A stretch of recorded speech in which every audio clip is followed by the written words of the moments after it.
សួស្តីប្រិយមិត្តទស្សនិកជនជាទីមេត្រីបងប្អូនបាទការប្រកួតដ៏កក្រើកនៅរាត្រីនេះបាទតម្រុយគូបាល់ផ្សេងៗ admin នឹងធ្វើគូតម្លាក់ជារៀងរាល់ថ្ងៃចែកជូនបងប្អូនលេងក្នុងក្រុមបងបាល់របស់ admin បាទយប់នេះបងប្អូនបាទគូពិសេសៗមកចែកជូនបងប្អូនលេងកំសាន្តទៀតហើយក្នុងការប្រកួតពានរង្វាន់ដូចជាកូប៉ាលីកអេស្ប៉ាញដូចបាសេឡូណាត្រូវប៉ះគ្នាជាមួយនឹងរៀលម៉ាឌ្រីតបាទហើយពានរង្វាន់មួយទៀតគឺ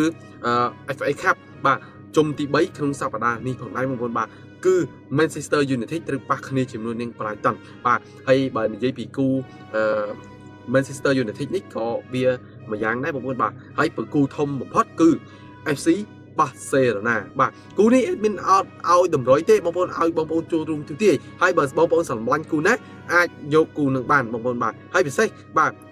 គូធំតែម្ដងគឺបាទពានរង្វាន់កូប៉ាបាទអូគូនេះដឹងតាអេមហើយបងប្អូនបាទក្នុងការប្រកួតនៅរាត្រីនេះដូចជា FC Barcelona បាទហើយ Man U ក៏បងប្អូនក៏សំខាន់ដែរបងប្អូនបាទ Man U ក៏ត្រូវការបន្ទុកបន្ថែមដែរក្នុងពានរង្វាន់បាទ FA Cup នេះផងដែរបាទចាំមើលតើក្រុមទាំងពីរនេះអាចនឹងរកគ្រាប់បានប្រមាណគ្រាប់កុំភ្លេចចូលរួមទូទាយក្នុងលទ្ធផលនេះទាំងអស់គ្នាបាទបងប្អូនស្រឡាញ់រៀល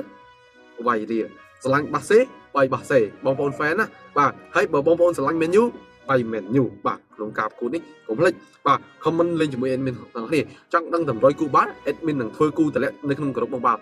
ចូលទៅទាំងអស់គ្នាក្នុង bio TikTok របស់ admin បាទឬក៏ description នៅក្នុង Facebook page របស់ admin អរគុណ